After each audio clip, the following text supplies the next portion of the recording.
Amém. Abra lá comigo no livro na carta a Tito. Pastor, onde é que fica Tito? Vai lá em Hebreus e desce uma página, que você tropeça por Filemon e chega em Tito. Então vai descendo, Apocalipse, aí vem descendo, vem de trás para frente. Carta de Paulo a Tito, no capítulo 1. Eu vou ler esse verso aqui. Eu estava ouvindo uma ministração essa semana e me encheu o coração e eu queria botar isso como introdução.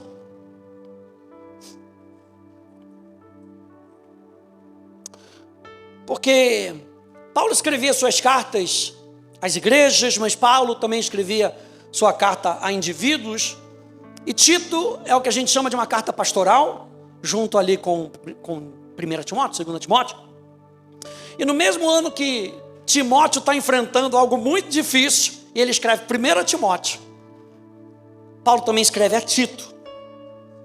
E o que eu acho interessante aqui, Tito, capítulo 1, no verso 1, diz assim: Paulo, servo de Deus e apóstolo de Jesus Cristo, para promover a fé, que é dos eleitos de Deus, e o pleno conhecimento da verdade, segundo a piedade.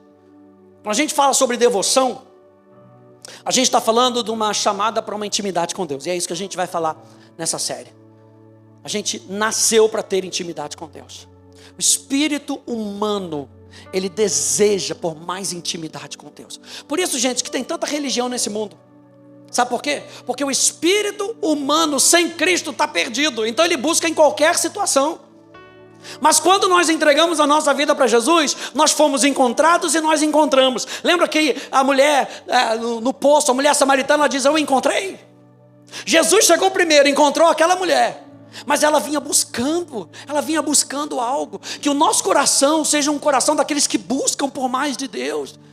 E Paulo aqui está incentivando Tito, está ensinando Tito a conhecer e experimentar os desejos mais profundos do coração do Pai. Tem mais para mim e para você. Que esse ano, o ano de 2025, o ano de encontrar o nosso lugar secreto, seja um ano onde você encontre os desejos mais profundos do coração de Deus. Se alguém perguntar para você o que está no coração de Deus, que pule de dentro de você. Isso depende, sim, da qualidade do nosso relacionamento de amor com Deus. Eu acho interessante que Gálatas vai dizer: nós o amamos porque Ele nos amou primeiro. Que o amor de Cristo, na realidade essa foi João diz isso. Gálatas diz que o amor de Cristo é derramado nos nossos corações pelo Espírito Santo. Ou seja, o amor que nós temos por Ele, é Ele que nos dá. A gente está falando da nossa dependência de Deus. A gente está falando de termos mais intimidade com Deus. E aí, em outra versão, na versão chamada Easy to Read, ela diz assim: saudações de Paulo, um servo, e a palavra que é usada aqui é um escravo por vontade.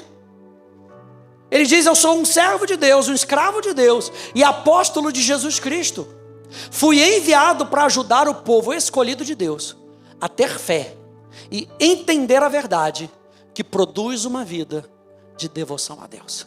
Então Paulo chega a Timóteo e ensina o seu filho Timóteo a ter uma vida de devoção a Deus. Na Bíblia a mensagem diz assim: apresentando a mensagem de maneira precisa e explicando como viver de acordo com ela. O que a gente entende, rapidinho como introdução dessa passagem? Que Paulo está ensinando a Tito como ter uma vida devota a Deus.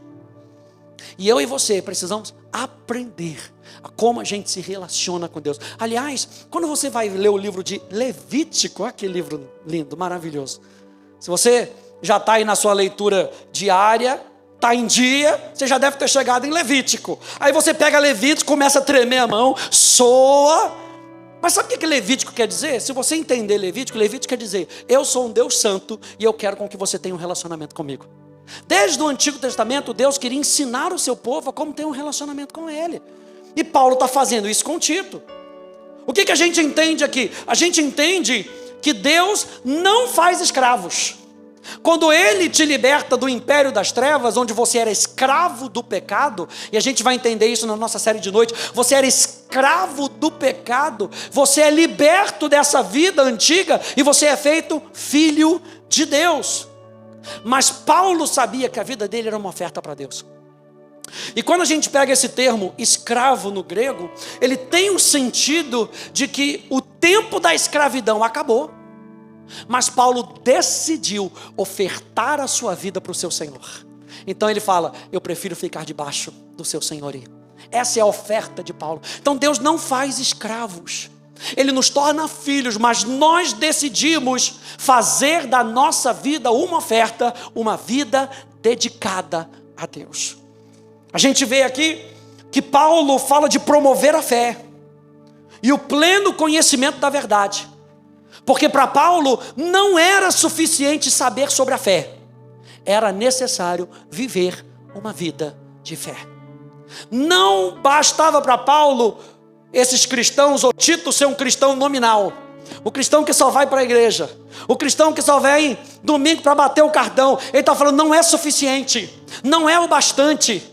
Eu preciso que você entenda, Tito, que existe uma vida sobrenatural que você pode experimentar. E eu quero ensinar você a experimentar essa vida sobrenatural. Que nessa série a gente venha de coração aberto, para que a gente possa descobrir as riquezas do coração de Deus para nós. Que não basta saber sobre a fé, nós precisamos viver uma vida de fé. E Paulo fala que ter fé, mas entender a verdade, produz uma vida devota, ou uma vida prática no nosso relacionamento com Deus. Então o que é necessário para a gente começar? Paulo está dizendo aqui para Tito, o que é necessário para que eu e você tenhamos uma vida devota? Ter fé e entender a verdade. Porque quando eu tenho fé, que é a prática do meu relacionamento com Deus, mas entendendo a verdade que Ele quer para o nosso coração, a gente vive para Ele. A gente vive para Ele com entendimento. E eu queria ver com você Salmos 63, tendo dito isso. Salmos 63.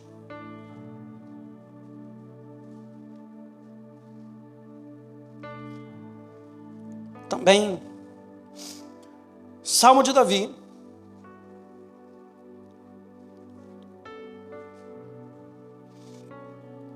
Do versículo 1 até o versículo 8. Olha só como é que Davi passa isso para a gente, essa vida devota, essa paixão do coração de Davi. Diz assim, verso 1 até o verso 8. Ó Deus, Tu és o meu Deus. Já começa aqui coisa linda. Tu és o meu Deus. Eu te busco ansiosamente ou diligentemente. A minha alma tem sede de ti, o meu corpo te almeja como terra árida, exausta e sem água. Assim, eu quero ver-te, eu quero te experimentar no santuário, para contemplar a tua força e a tua glória. Porque a tua graça é melhor do que a vida. Meu Deus, os meus lábios te louvam. Assim eu te bendirei enquanto eu viver. Em teu nome eu levanto as minhas mãos, como de saborosa comida se farta a minha alma.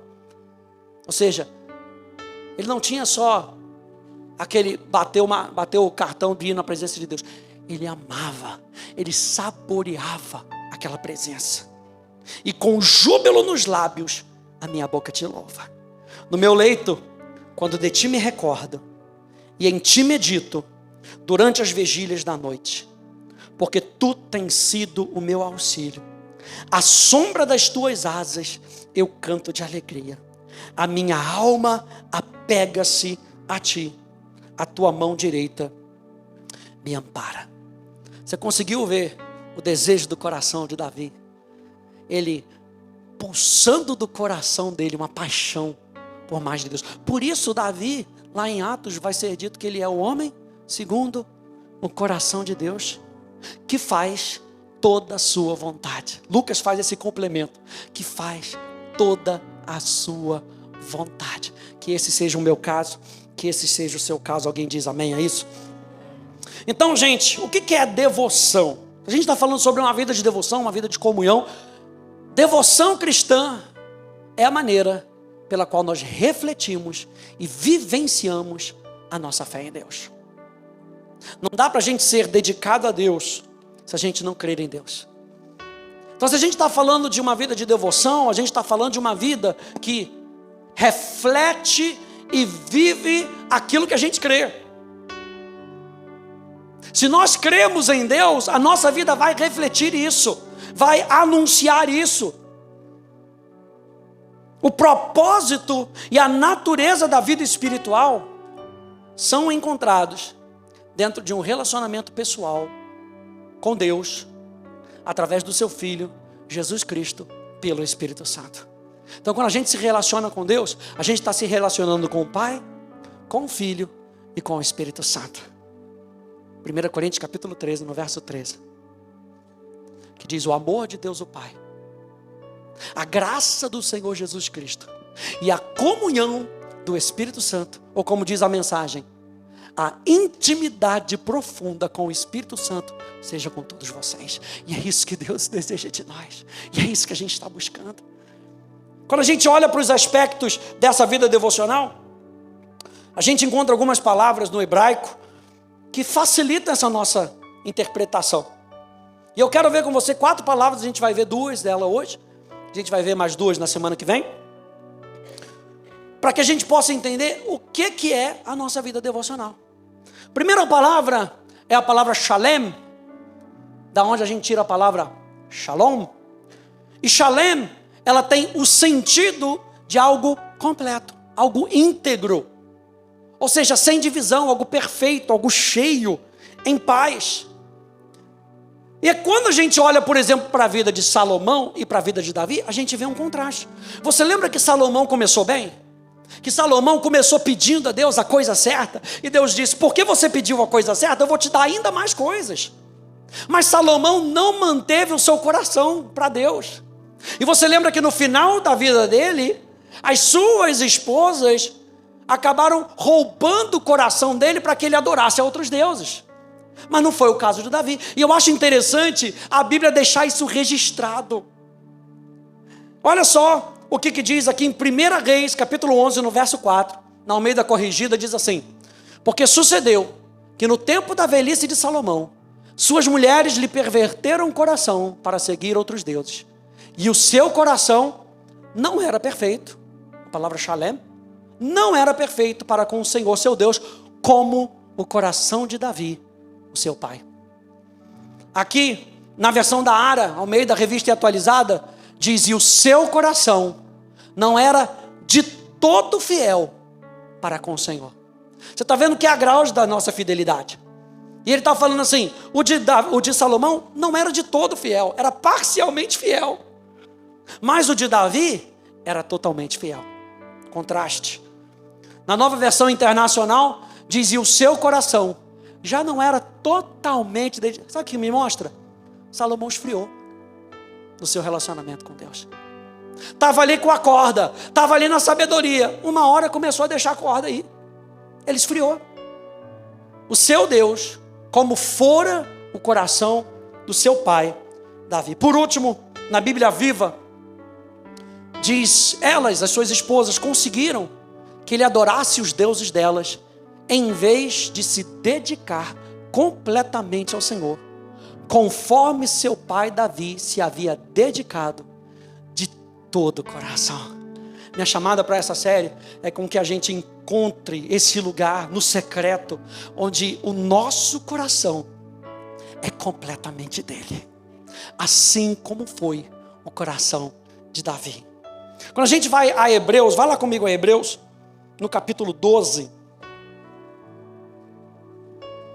e a gente vê um pouco dessa marca, o que o autor de Hebreus nos deixa. A gente está falando de algo completo. A gente está falando que devoção tem a ver com ser completamente dele, totalmente dele. A gente não pode ser crente Raimundo. Quem conhece crente Raimundo aí? Conhece crente Raimundo? Pé na igreja, pé no mundo? Meio a meio. Jesus não quer meio a meio. Jesus comprou a sua vida e você estava na mão do inferno e eu estava na mão do inferno. Ele resgatou a nossa vida e a Bíblia diz que nós somos propriedade exclusiva. Diga exclusivo. Sabe o que é exclusivo? É aquele caixa exclusivo. Tem o caixa preferencial e tem o caixa exclusivo. O caixa exclusivo, se você não tiver naquelas condições, você não pode entrar. O preferencial você até pode. Mas se aparecer uma gestante, se aparecer uma pessoa mais velha, você deixa passar. Mas exclusivo, aquele caixa é exclusivamente para essas pessoas. Eu estou falando para você que você é exclusivamente de Deus. O diabo não pode dizer, tem 50% meu, tem 30% meu, tem 15% meu. Não pode. A não ser que a gente dê para ele. Hebreus capítulo 12, no verso 1 e no verso 2, diz assim: portanto, também nós, visto que temos a rodear-nos tão grande nuvem de testemunhas. Ele está falando das pessoas que olham para nós. Minha pergunta, as pessoas que estão ao seu redor sabem que você é crente? E a Bíblia está dizendo assim: nós temos a rodear-nos tão grande nuvem de testemunhas, livremo-nos de todo o peso e do pecado, que tão firmemente se apega a nós, e corramos com perseverança a carreira que nos está proposta. Como? Olhando firmemente para o autor e consumador da nossa fé, Jesus. Fazendo como? Olhando firmemente. Essa expressão, olhar firmemente, ela tem a ver com esse coração não dividido. Olhar firmemente tem a ver que você tem uma atenção tão fixa ao ponto de desviar o seu olhar de todas as distrações ao seu redor. Homem sabe muito bem isso quando está assistindo o jogo. Não tem distração. Você faz qualquer outra coisa depois, mas durante o jogo do Santos com o Neymar, o pessoal agora está voltando a torcer pelo Santos, né? Brincadeira. Durante aquele Neymar vai cobrar escanteio. Não, nem fale comigo agora. Porque se ele já fez um gol olímpico, ele pode fazer mais 10. Então não tira a minha atenção. As mulheres agora com o dorama, aleluia, glória a Deus. Não tira a minha atenção. Não, tem um outro melhor agora no Prime. Qual é? Casa de Davi.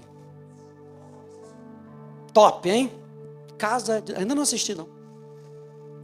Mas já está no meu radar. Já botei lá na minha lista.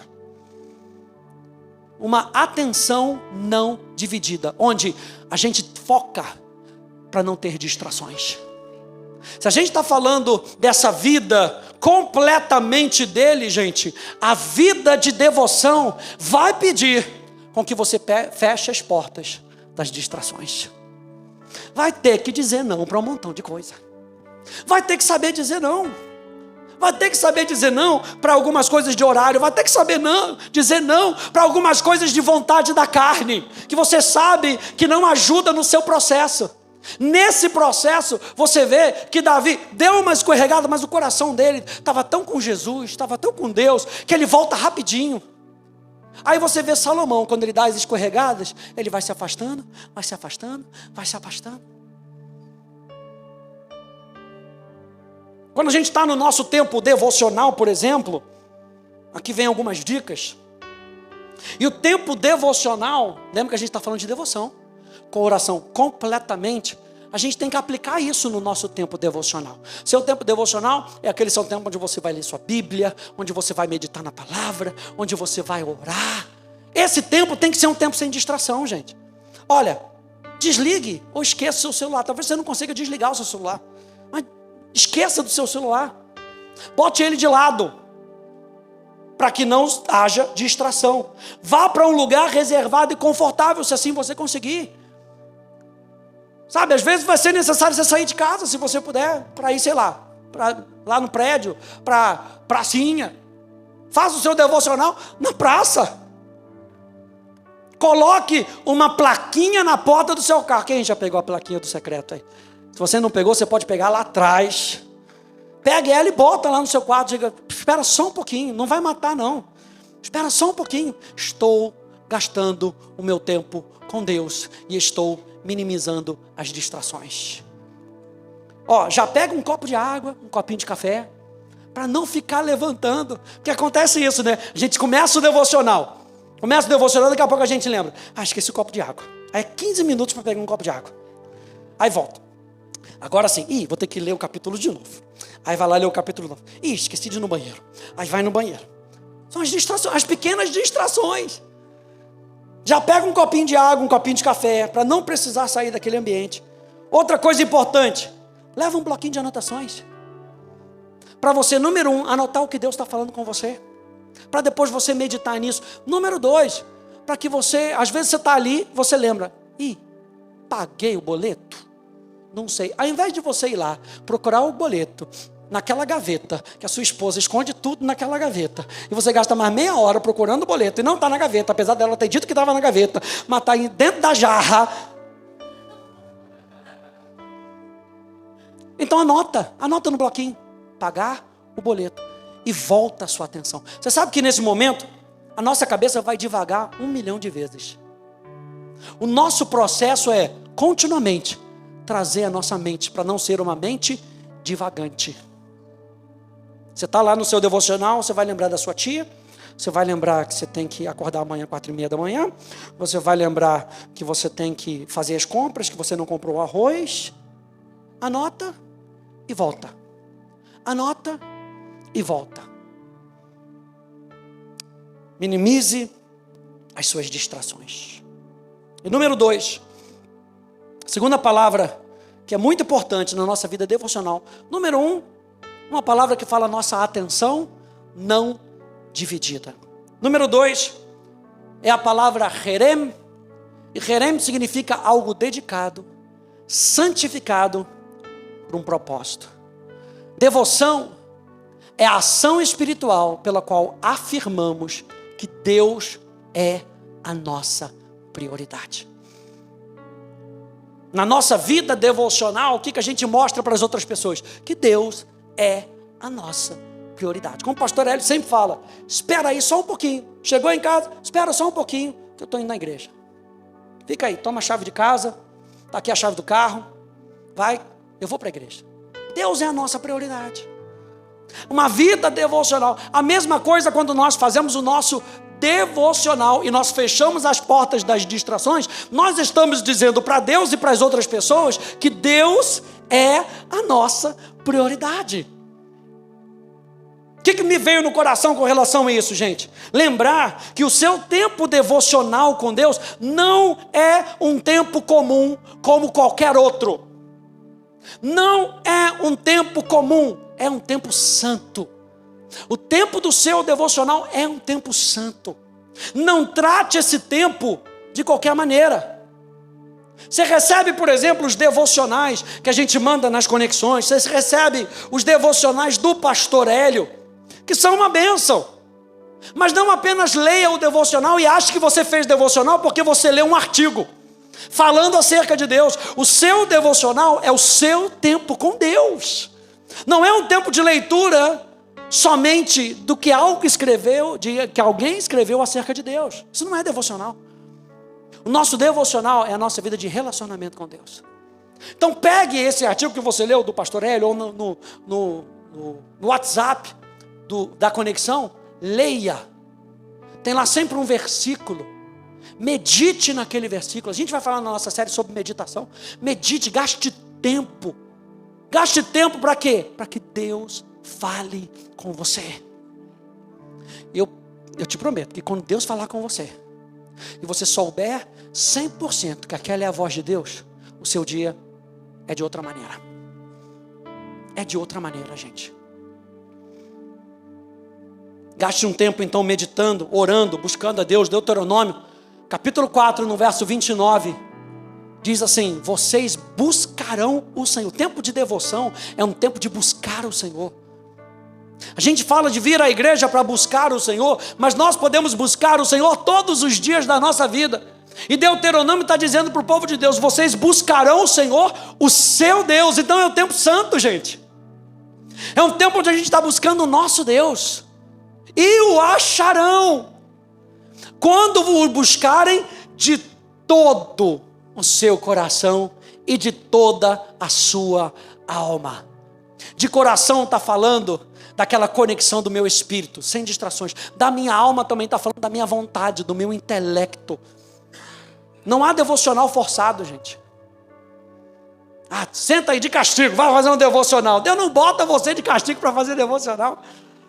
Isso é presente, é privilégio. Então, gente, não trate a pessoa com quem você vai se encontrar de qualquer maneira. Não é um encontro rapidinho. Jesus só tem 5 minutinhos. Ele quer falar com você, Ele quer falar comigo.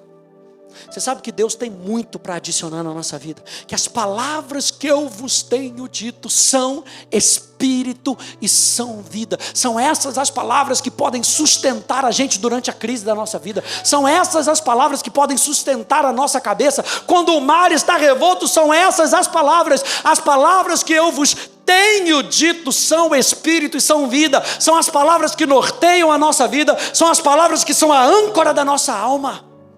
Então eu e você precisamos ouvir a voz de Deus. E saber ouvir a voz de Deus faz toda a diferença. Então não trate a pessoa com quem você está falando. Você está lá fazendo o seu devocional, você está olhando o relógio para Jesus. Dê tempo para Jesus. Dê tempo para Ele. A verdadeira devoção é aquela ação espiritual na qual o Deus da Bíblia é afirmado como tendo o valor mais alto. Então quando você dá esse tempo para Deus, você está afirmando para Deus: você é a prioridade na minha vida. Sabe o que isso fala? Adoração. Que as pessoas confundem muito a adoração com saber tocar música. Porque a gente muitas vezes chama o ministério de música de ministério de adoração. Então qual é a associação da nossa vida? Música para Deus é adoração. E deveria ser adoração. Quantos aí aproveitaram hoje desse tempo maravilhoso que a gente teve aqui louvando a Deus com música? Meu Deus! Eu brinco com o pessoal, acho que até vocês jejuaram essa semana, aleluia! Que maravilha!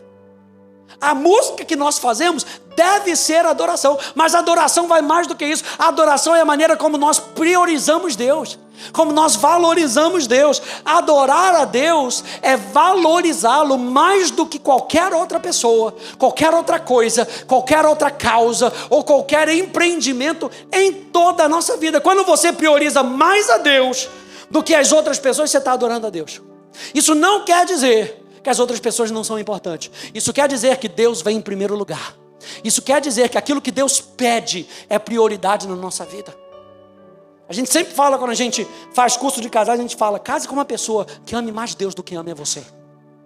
Porque se ela amar mais a Deus do que a você, ela vai respeitar os princípios de Deus. Então essa pessoa consegue trazer o céu para a terra na sua casa. Deus tem que vir em primeiro lugar na nossa vida. É aquele momento em que a multidão cercava Jesus, mas mesmo assim ele se retirava para orar. Você não acha que aquelas pessoas tinham necessidade? Você não acha que aquelas pessoas tinham crise? Você não acha que aquelas pessoas estavam buscando solução para a sua vida? Mas Jesus falava: só um momentinho. Botava a plaquinha na porta do barco. Ia buscar Deus. Porque Deus, Ele precisa ser a nossa prioridade. Em algum momento a gente vai precisar dizer: espere um pouquinho para alguém, para poder dizer: fala que teu servo ouve Jesus. Nós somos servos de Jesus. Por isso Paulo diz: eu sou escravo de Jesus Cristo. Eu sou servo de Jesus. A Joyce Meyer tem uma frase que diz: se você fizer do tempo com Deus sua prioridade número 1, tudo mais se encaixará. E é a maior verdade. Quando Deus é a prioridade, todo certo, todo o resto entra em ordem. E é Ele que nos ajuda a ordenar a vida. Por isso que os 10 mandamentos começam com 4 mandamentos acerca de Deus. Ponto.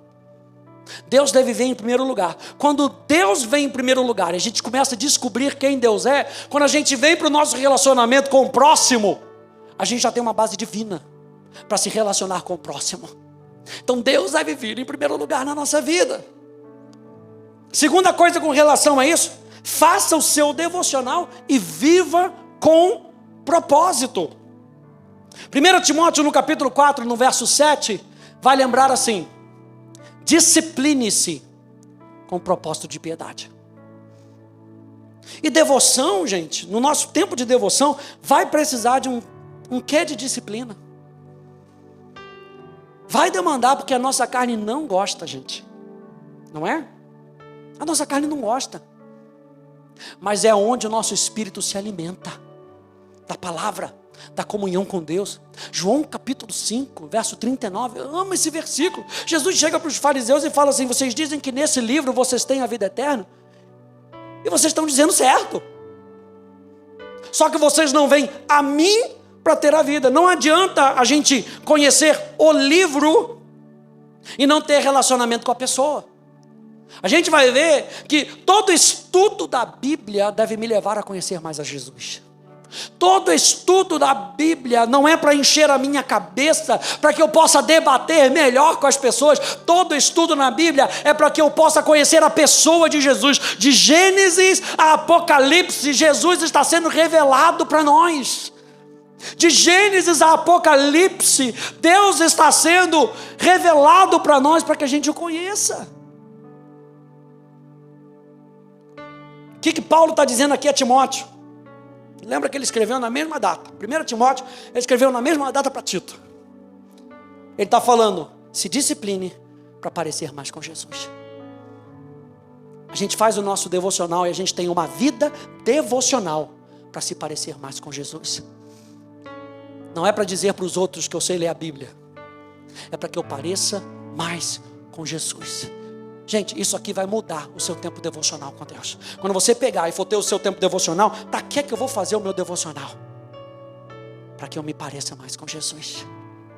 Isso transforma a nossa vida, gente. Aqui na Bíblia a mensagem diz assim: exercite-se diariamente em Deus.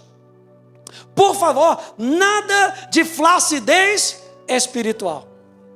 Aí você já pegou, né? Não olha não, gente. Não olha nem para o lado, aleluia. Aquele negócio bocomoco, sabe, meio murcho. Nossa, o cara já foi forte uma vez, não é? Aí é forte, daqui a pouco o músculo começa, a pele que esticou, começa a sobrar. E ele está falando aqui que a nossa vida não seja essa vida de sobra, onde um dia eu fui forte espiritual. Não, ele está falando: se exercite diariamente. Exercitar-se numa academia é útil, mas a vida disciplinada em Deus é mais proveitosa e deixa você em forma hoje e para sempre. Pode acreditar.